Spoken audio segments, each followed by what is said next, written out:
இந்த மாதம் மார்ச் 13, 14, 15 ஆகிய 3 தேதிகளிலே மகாராஷ்டிராவினுடைய சங்கிலி என்கிற இடத்திலே வைக்கப்பட்ட ஒரு சுகமளிக்கிற அற்புத திருவிழா. இக்கூட்டத்திற்கு அருமையான சகோதரர் பால் தினகரன் அவர்களும் அவருடைய குடும்பத்தினரும் இக்கூட்டங்களை ஒழுங்கு செய்திருக்கிறார்கள். இக்கூட்டங்களுக்காக ஆயத்தப்படுத்தும்படி போலீஸ்ல போய் பர்மிஷன் கேட்ட பொழுது பர்மிஷனை கொடுத்துட்டாங்க.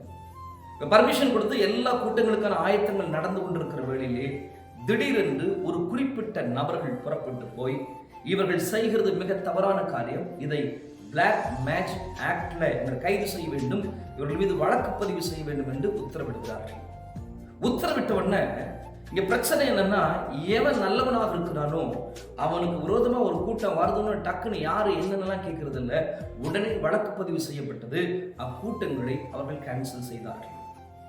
நான் இதை குறித்து மற்ற செய்திகளிலே எல்லாவற்றையும் கவனிக்கிறேன், பல இடங்களில் பரப்பப்படுகிறது. ஆனால் பல பெரிய தெய்வ மனிதர்கள் இதை குறித்து பேசாமல் இருப்பதை கவனிக்கும் போது என்னால் எனக்கு ஆண்டவர் எனக்கு கொடுத்திருக்கிற இடத்திலே நான் இதை பேசும்படி விரும்புகிறேன்.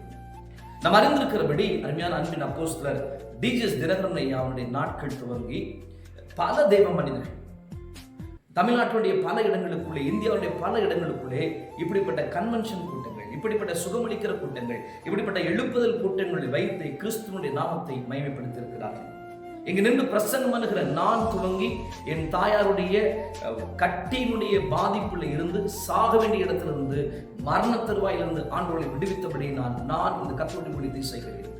கண் முன்பாக இருக்கிற என்னுடைய தாயாருடைய சாட்சி என்னை இந்த ஊழியத்துக்கு நேராக நடத்தினது காரணம் என்னவென்றால், அவர்கள் பெற்றுக்கொண்ட அந்த அற்புதம் மரித்து போவார்கள் என்று எல்லோரும் சொல்லிக் கொண்டிருக்கிற போது இயேசு 1997 துவங்கி இப்பொழுது வரை அவர்களை ஜீவனோடு கூட வைத்து ஆண்டவர் ஊழியத்தை செய்யும்படி வைத்திருக்கிறார்.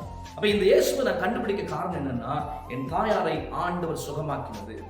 இந்த அற்புதங்களும் இந்த சுகமளித்தலும் 2026 மார்ச் மாதம் தான் நாங்க பேசுறோமானா இல்ல, இது 2000 ஆண்டுகளுக்கு மேலாக கிறிஸ்து பூமியில் இருந்த நாட்களிலே அற்புதங்களை செய்தார்.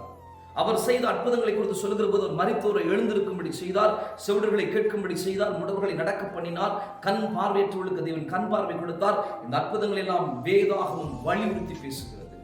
இயேசுவின் நாட்கள் துவங்கி அற்புதம் என்பது சாதாரணமானதல்ல, அது ஆங்காங்கே ஆண்டவர் நடப்பித்தார்.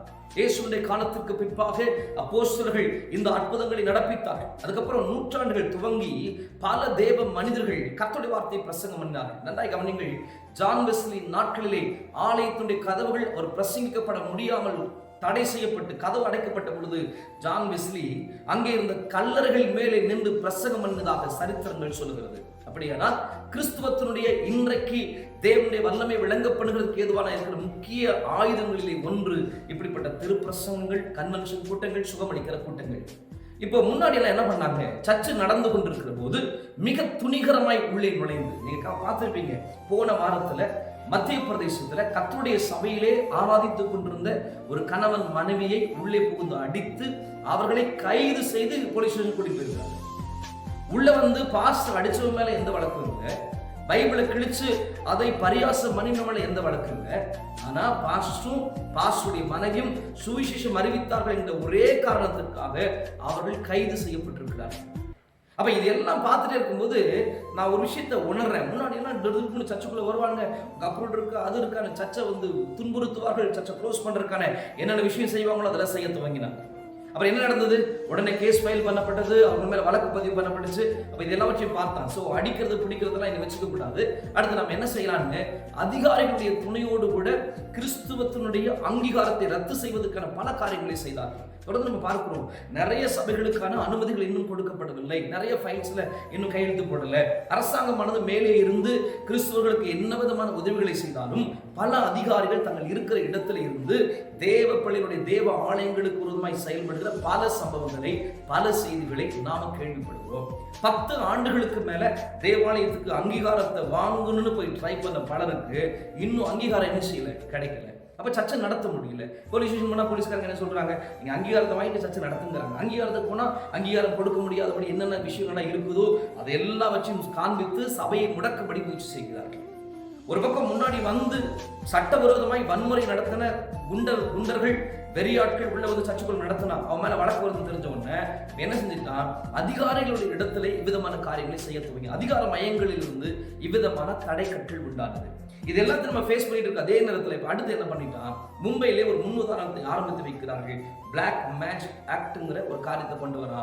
இவர்கள் பில்லி சூனியங்களும் செய்வினைகளும் செய்து படிப்பறிவு பெற்ற மக்களை ஏமாற்றுகிறார்கள் என்கிற ஒரு காரியத்தினால இந்திய அரசியலமைப்பு சட்டம் நம்ம கொடுக்கக்கூடிய மிகப்பெரிய அங்கீகாரங்களில் ஒன்று, அனுமதிகளில் ஒன்று என்னவென்றால், நான் எந்த மதத்தை பின்பற்றவும், எந்த மதத்தை பயிற்றுவிக்கவும், எந்த மதத்தை பரப்புவதற்கான அதிகாரத்தை இந்திய அரசியலமைப்பு சட்டம் நமக்கு அதை கொடுத்திருக்கிறது. அப்போ நான் எந்த மதத்தை வேணா பின்பற்றலாம். எனக்கு வயது வந்து விட்டது, எனக்கு அறிவு வந்துருச்சு, நான் போய் என்ன பண்றேன்னா, நான் போய் ஆண்டோடைய வார்த்தை கேட்கிறேன், மனம் திரும்ப ரட்சிக்கப்படுறேன், நான் சர்ச்சுக்கு போறேன். என்னை யாரும் தடை செய்ய முடியாது. நான் இதைத்தான் சாப்பிட வேண்டும், இதைத்தான் செய்யணும், நீ இங்கதான் போகணும், இங்கதான் வரணும்னு சொல்றதுக்கு எவனுக்கும் எவ்விதமான அதிகாரமும் இல்லை. அவனுக்கு என்னென்ன அதிகாரம் இருக்குதோ அதே அதிகாரம் நமக்கு உண்டு. அந்த அதிகாரத்தை இந்திய அரசியலமைப்பு சட்டம் நமக்கு கொடுத்திருக்கிறது. அப்ப இப்படி இருக்கும்போது எவ்வளோ கூட்டங்களிலே நடக்கக்கூடிய எவ்வளோ பெரிய காரியங்களை நம்ம கவனிக்கிறோம், எவ்வளவு செய்தித்தாள்களை தினந்தோறும் படிக்கிறோம், அங்க அது நடந்துச்சு இங்க நடந்துச்சு, நான் சொல்ல விரும்பல. அப்ப இவ்வளோ விஷயங்கள் நாட்டுக்குள்ளே நடக்கிற போது ஒரு சுவிசேஷ கூட்டம் நடத்தினார்கள் என்கிற ஒரே காரணத்திற்காக அவர்கள் மீது வழக்கு பதிவு செய்யப்பட்டிருக்கிறதை கவனிக்கிறோம். அப்போ சத்துருடைய திட்டம் என்ன, கிறிஸ்துவத்தை எப்படியாவது அழிச்சிடணும், எப்படியாவது தடுத்து நிறுத்தணும்னு நினைக்கிறான். ஆனா மூதறிஞர் ராஜாஜி அவர்கள் ஒரு நாளை சொன்ன ஒரு காரியம் என்னவென்றால், கிறிஸ்துவர்களை தொந்தரவு செய்து விட்டு விடுங்கள், அவர்கள் மூட்டை பூச்சியை போன்று அவர்களை நசுக்க நசுக்க அவர்கள் பெருகுவார்கள் என்பதாக சொன்னார். அது தேவனுடைய வார்த்தையோடு கூட இருக்கிற ஒரு காரியம். ஆம், நீங்கள் யாத்திராகமத்தின் புஸ்தகத்தை வாசிக்கும் போது அவன் தேவனுடைய பிள்ளைகளை எவ்வளவாக ஒடுக்கினானோ அவ்வளவாய் கர்த்தருடைய பிள்ளைகள் பெருகினார்கள். அப்போ ஒடுக்க ஒடுக்க நம்மளை நெருக்க நெருக்க நிச்சயமா நம்ம வளர்கிறோம் என்பதில் எந்த விதமான மாற்றமும் இல்லை. அதே வேளைகளிலே அருமையான பான் தினகரன் ஐயாவுக்காக, அருமையான சகோதரர் சாமுவேல் தினகரனுக்காக அவருடைய குடும்பங்கள் மேல வழக்கு பதிவு செய்யப்பட்டிருக்கிறதை வன்மையாக கண்டிக்கிறேன். அன்பின் அப்போஸ்தலர் அருமையான டிஜிஎஸ் தினகரன் ஐயா மூலமா எவ்வளவு லட்சக்கணக்கான ஜனங்களை கர்த்தர் ஆசீர்வதித்து வைத்திருக்கிறார். அதனால இந்த கூட்டத்துக்கு இப்படி ஒரு காரியம் வந்தவன எவ்வளவு கண்டன அறிக்கைகள் வந்து நான் பார்க்கவில்லை, எவ்வளவு கண்டனம் தெரிவிச்சாங்க பார்க்க முடியல. ஆனால் நான் என்ன இடத்துல இருந்து என்னுடைய சிறிய கண்டனத்தை நான் பதிவு செய்யும்படி விரும்புகிறேன். ஏன்னா இங்க பேசாம எப்படி பேசுறது ஒரு பெரிய தவறோ, பேசாமல் நியாயத்திலே பேசாமல் இருப்பதும் அதை விட மிகப்பெரிய தவறு. நியாயம் எங்கே மறுக்கப்படுகிறது என்றால், ஒருவன் நியாயம் என்று அறிந்தும் அதை சொல்லாமல் மறைத்து வைப்பது மிகப்பெரிய பாவங்களுக்கான அடிப்படை ஊன்றுகோலாக இருக்கு. அதனால என்னுடைய புத்தி கேட்டினபடி இந்த விதமான வழக்கு பதிவை நான் வன்மையாக கண்டிக்கிறேன். வழக்கு பதிவு செய்யணும்னா எவ்வளவு வழக்கு பதிவு செய்யணும், எவ்வளவு கொலை செய்யப்பட்டவர்கள் மேல இன்னும் வழக்கு பதிவு செய்யாம குற்றவாளிகள் வெளியே சுத்துகிறார்கள், எவ்வளவு கற்பழிப்பு குற்றவாளிகள் தினந்தோறும் கேள்விப்படுகிற செய்திகள். ஆனால் எத்தனை வழக்குகளில் உடனே எஃப்ஐஆர் போடப்படுது. ஆனா இவங்க மேல வழக்கு பதிவு செய்த உடனே எஃப்ஐஆர் போடப்பட்டிருக்கிறது. அதை பற்றிய செய்திகள் எல்லா இடத்திலும் கேட்கிறோம். சில நேரங்கள்ல எனக்கு எந்த பிரச்சனையும் இல்லை, நான் நல்லா இருக்கிறேன், நான் அமைதியா இருக்கிறேன் நம்ம நினைக்கிறோம் பாருங்க, இதுதான் பிரச்சனை. ஒருவர் சொன்னார், நேற்றைக்கு என் பக்கத்து வீட்டில் அவர்கள் பிரச்சனை செய்தார்கள், நான் போகவில்லை. அது அன்றைய இரவு என் வீட்டுக்கு அருகே இருந்த இன்னொரு வீட்டில் பிரச்சனை செய்தார்கள், நான் போகவில்லை. இன்றைக்கு இரவு என் வீட்டுக்கு வந்திருக்கிறார்கள், நான் எந்த பாவமும் செய்யவில்லை, ஆனால் எனக்காக ஒருவர் வரவில்லை. காரணம் என்னவென்றால், எனக்காக வரவில்லை 2 பேரையும் அவன் அடிச்சுட்டான், நான் போகவே இல்லை. எங்கெங்கோ தோன்றுகிற ஒரு காரியம் நாளைக்கு நிச்சயமாக எல்லா இடங்களிலும் பரவும். கர்த்தருடைய பிள்ளைகள் நம்ம எதுக்காக ஜெபிக்கிற அதே வழியிலே வன்மையான கண்டனங்களை நம்ம தெரிவிக்க வேண்டியது அவசியமாக இருக்கிறது. இங்கே நம்முடைய காழ்ப்புணர்ச்சிகளை கொட்டுகிறதற்கோ, நம்முடைய பகைமைகளை வெளிப்படுத்துகிறதற்கோ இது இடமல்ல. விசேஷமாய் பாதிக்கப்பட்டிருப்பது நம்முடைய கர்த்தருடைய தெய்வ மனிதர்கள். இந்த தெய்வ மனிதர்களுக்காக இயேசுவின் வாயாடியானது பேசும்படி விரும்புகிறது. இயேசுவின் வாயாடி சேனலானது அவர்களுக்காக தெய்வ சமூகத்தில் நின்று ஆண்டவரே இந்த விதமான காரியங்கள் தேசத்தில் இருக்கக்கூடாதுன்னு ஜெபிக்கும்படி விரும்புகிறது. எஸ், நம்ம ஜெபிக்கணும், அவர்களுக்காக நம்ம பேசணும்.